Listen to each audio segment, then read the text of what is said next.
Welcome back to DFC Books. Great to be diving in again. Today, we are tackling a real giant of Japanese literature. We're doing a deep dive into Eiji Yoshikawa's epic novel, Musashi. It's huge, isn't it? Both in size and scope, and it's really the definitive story for many people about Miyamoto Musashi. Exactly. It's more than just historical fiction about, legendary swordsman. It traces his entire life, starting when he was this savage kid named Takezu. Right, Takezu, and it follows him all the way to becoming this enlightened, almost philosophical master of the sword. It's an incredible arc. So our mission here, for you listening, is basically to give you a roadmap, a shortcut through this massive book. Yeah, think of it as a guide. We'll track his transformation, look at the key moments, the big duels, the philosophical shifts. And we'll use the novel's own structure to help guide us earth, water, and fire. These really frame his development. By the end, you should have a really solid grasp of not just the plot, but why Musashi's journey is so compelling, so enduring. And it kicks off immediately. No slow burn here. The stakes are set right from page 1. We're in 1600, the Battle of Sekigahara has just ended. Carnage everywhere. This is the battle that really cemented Tokugawa Ieyasu's power, Lord Toranaga in the book. But we don't start with the winners. We start with the losers, the dead and dying. Which brings us straight into part 1.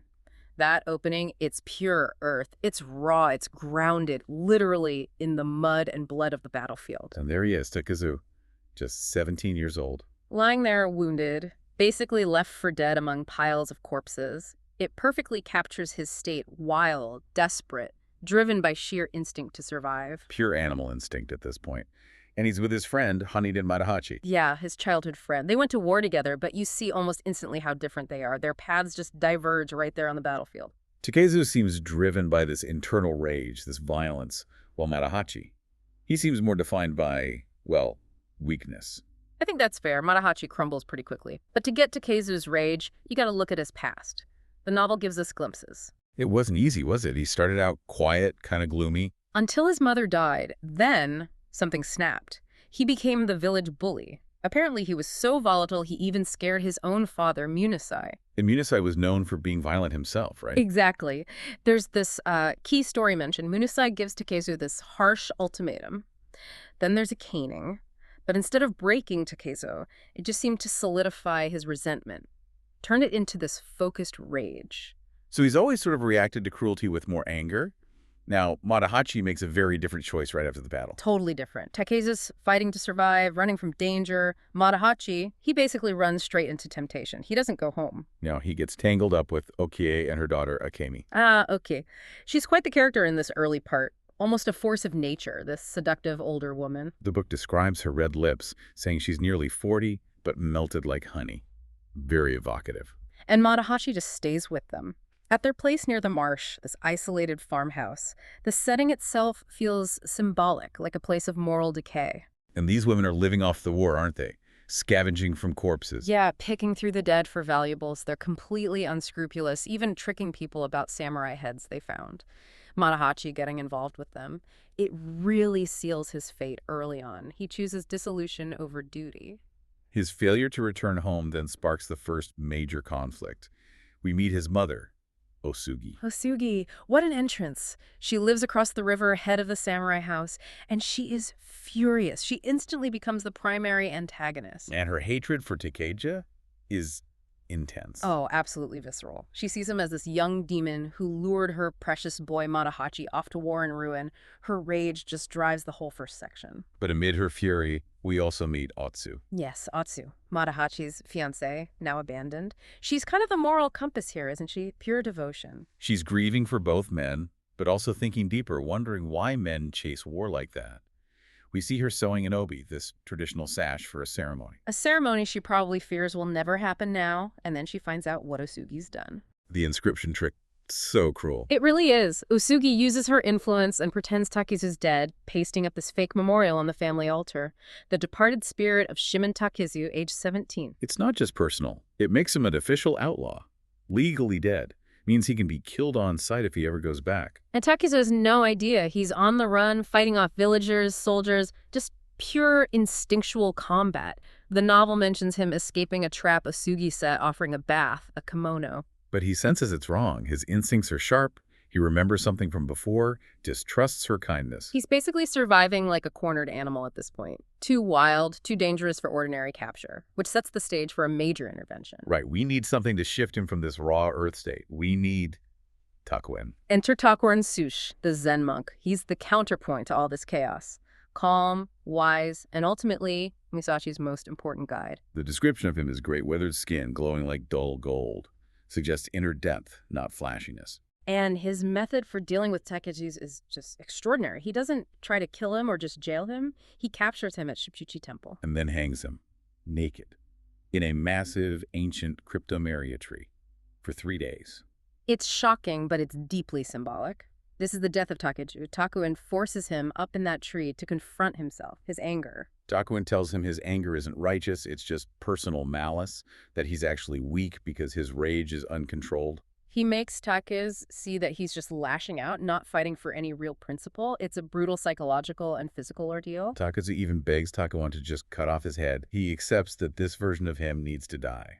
Those 3 days are the crucible. Takezu dies, and the potential for Miyamoto Musashi is born. He survived the earth, the raw instinct. Now he needs to learn to flow like water. Okay, so Takezu is symbolically dead, reborn as Musashi. Now we move into the water phase. What does that represent? Water is about flow, flexibility, adapting.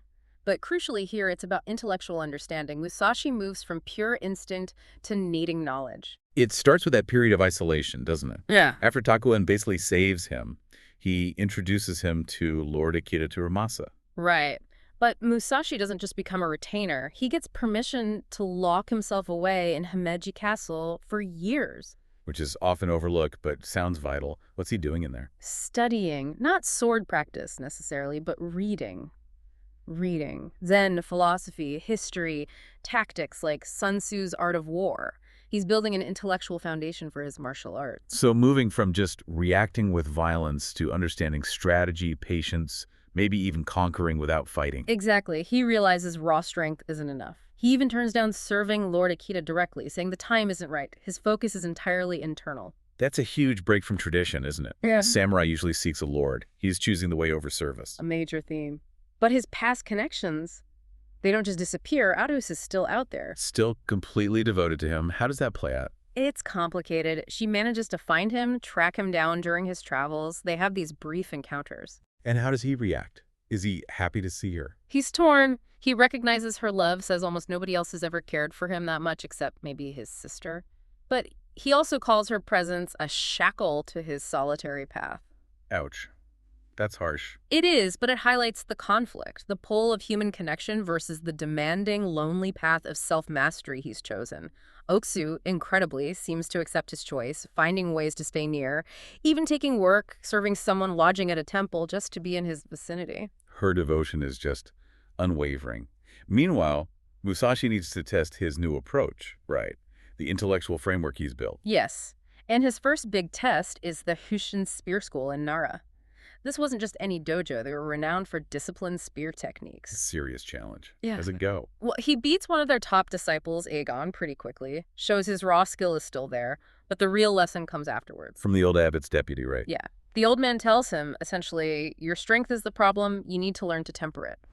So even though he won, he realizes his aggressive Takusu style is still too dominant. He's powerful, but maybe predictable. Exactly. He feels humbled, realizes he's still immature. He needs that water-like flexibility, not just brute force. This leads him to try and meet an even bigger name, right? Sekishusai. Yagyu Sekishusai, a legendary master, supposedly even tutored Tokugawa Ieyasu.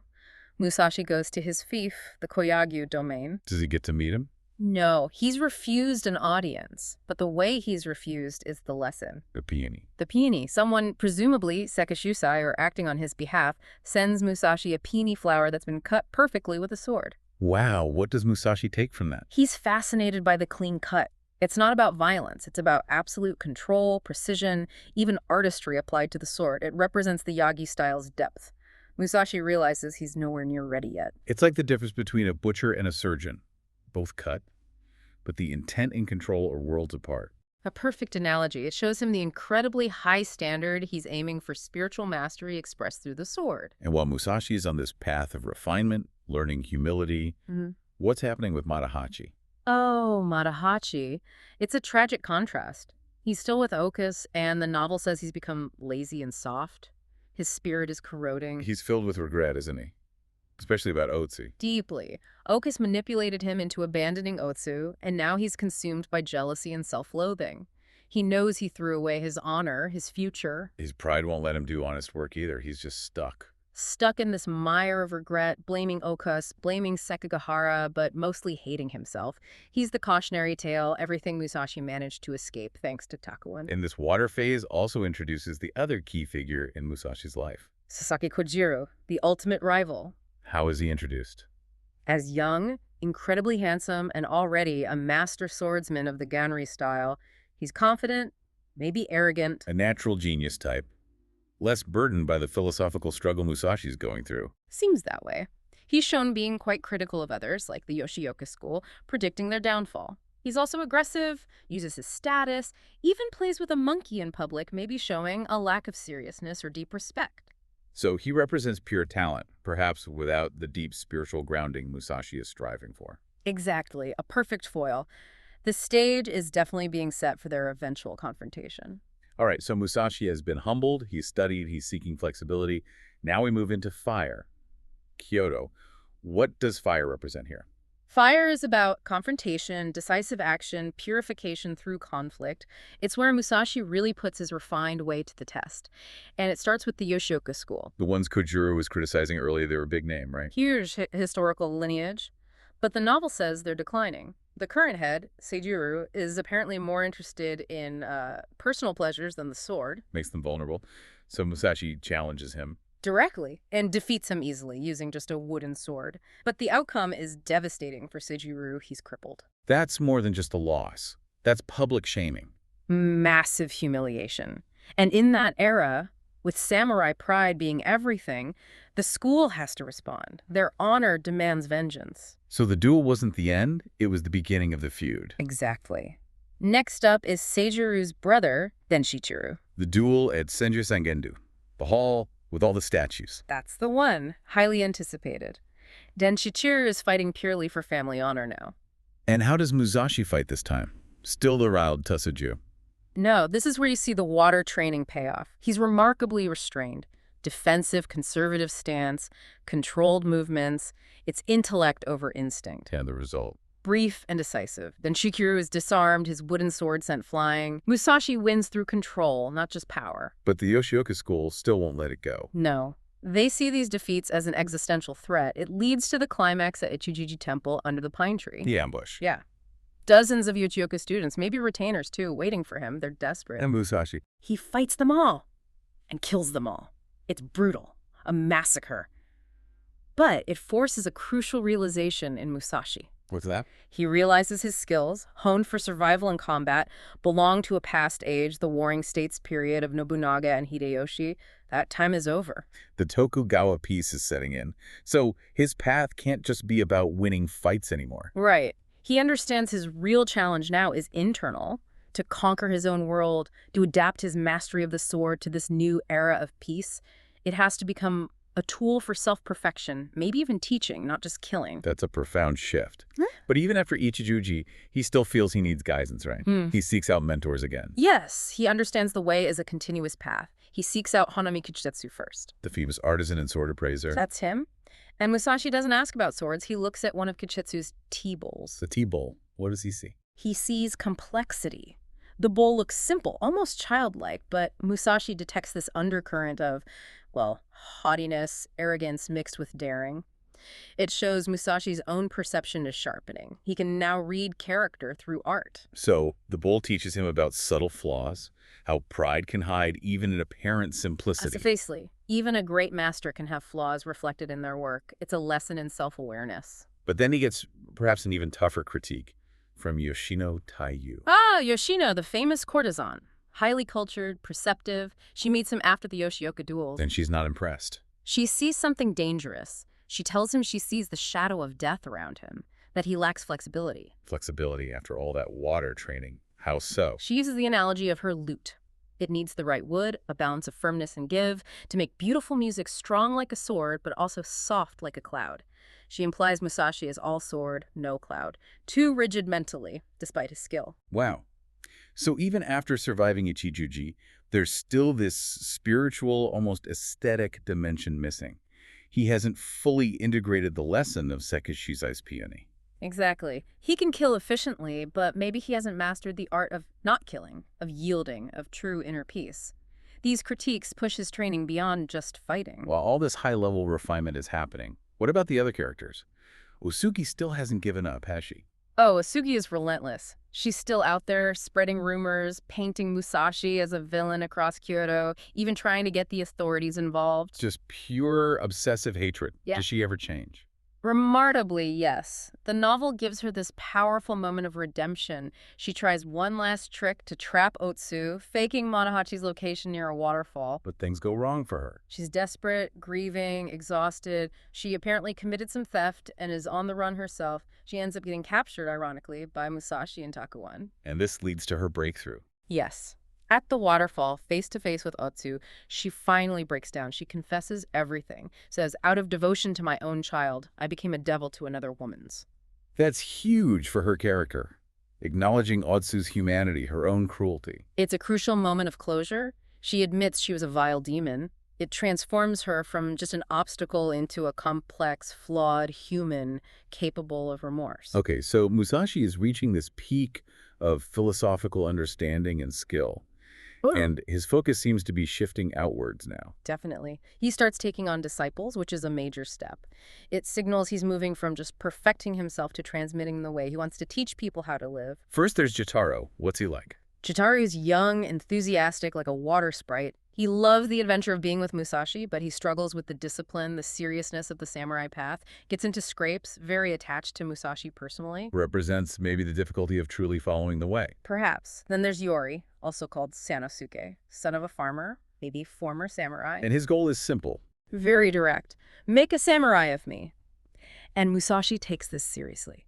He trains Yori with deliberate harshness, the kind of austerity needed. So Musashi is embracing this role of stewardship, moving beyond personal glory. Yes, his mission is evolving. The sword isn't just for winning duels, it's about building character, maybe even contributing to governing people through strength of principle. He's traveling a lot too, right? Learning from nature. Mountains, rivers, observing the world. He keeps deepening his understanding, and the official world notices his skill. Offers come in. Lord Ikeda again, the shogunate. Both try to recruit him, but he turns them down. Why? Isn't that the goal for a samurai? Not for this Musashi. He feels the highest level of swordsmanship, the way itself, should be a source of strength for society, a philosophical pursuit, not just a tool for a specific lord or government. He wants the freedom to define his own contribution. But his past, Osugi's rumors, they catch up with him. They do. The shogunate eventually cancels a potential appointment as an instructor. The official view, swayed by the gossip, is that he's just a worthless lout, too dangerous, too undisciplined. How does he take that rejection? Back to Takiza's rage. Not at all. This shows how far he's come. He accepts it calmly, almost serenely. He sees it as fate or a higher power granting him something better. The freedom of the way. He chooses the uncertain path of personal mastery over guaranteed institutional status. That's the core of it, which brings us inevitably towards Kojiru. The rivalry heats up. Kojiru gets official recognition. Yes, he's formally retained by Lord Hosokawa Tadatoshi. Big status boost. And he gives this public demonstration of his famous technique. The swallow cut. That's the one. Defeats a lancer named Okatani in this very public test. Kojiru is at the height of his fame, incredibly confident. His followers think his victory over Musashi is a foregone conclusion. And the novel reminds us Kojiru isn't perfect either. He gets involved with Akemi. Briefly, yeah. Akemi, who was with Matahachi, is now cynical, manipulative. Kojiri, harboring her, suggests he's still caught up in worldly things, pride, desire, ego, the very things Musashi has worked so hard to transcend. So the stage is set, the challenge is issued. Funashima. Gannerejima, as it's known to history, the island duel. Musashi knows this is it, the culmination. How does he prepare? More sword practice? No, it's all mental and spiritual now. He meditates, he spends time writing, painting, trying to achieve that state of clarity, purity, and enlightenment. emptying his mind. Like reaching the state reflected in the Yagi peony cut. There- Total focus, no distractions. Exactly, and he's completely realistic about the danger. He accepts he has maybe a 1 chance in 10 of surviving. 1 in 10. He's walking into almost certain death for the sake of his principles. It's the ultimate expression of choosing the way over safety, over convention. And he takes steps to protect others before he goes. Atsu and Jutaro. He makes sure they don't see him off, sends a final message through Yori. It's a final act of compassion, shielding them from the potential grief of witnessing his end. So the morning arrives. Musashi heads to the island, famously late. Arrives late, dressed simply, carrying that improvised wooden sword made from an oar, meanwhile on the shore. Atsu, Jutarshu, even Azugi is there. They've all gathered, desperate to see what happens, maybe even hoping to stop it. And Atsu's final gesture. It's incredibly moving. As Musashi's boat departs, she kneels on the sand, adjusts her clothes, smooths her hair, and just bows deeply towards him. A silent farewell. Total acceptance. Complete acceptance of his path, her unwavering devotion, clear right to the very end, whatever the outcome. Wow. Okay, so bringing this all together, this deep dive really shows the monumental journey of Takezu to Musashi, from that raw, angry kid ruled by earth, Through the intellectual discipline and search for flexibility of water. to the decisive, purifying confrontations of fire, culminating in this final test. It wasn't just about learning to fight better. Not at all. It was a profound philosophical evolution shaped by everything Takuin's tree, the years of study, the critiques from Kutsu and Yoshino, the bloody lessons from the Yoshuka feud. And those other characters were vital contrasts or catalysts.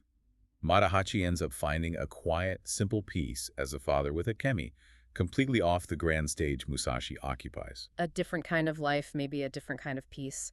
Osugi finds remorse, and Atsu, her steadfast love, is the human anchor Musashi both needed and had to, in some ways, transcend. Ultimately, Musashi rejects the guaranteed safety of the shogunate for the freedom of the way, choosing this incredibly high-risk duel. He accepts the terrible odds for the sake of pure personal mastery. Which leaves us with a really interesting final thought for you, the listener, to chew on in this new Tokugawa era, this time of enforced peace. Does Musashi's path, this absolute dedication to the way of the sword, culminating in a life-or-death duel against Kojiro, does it still serve a purpose beyond the self? Does perfecting the self through the sword actually help govern people as he hoped? Or does it become purely a personal quest, detached from the needs of the new society?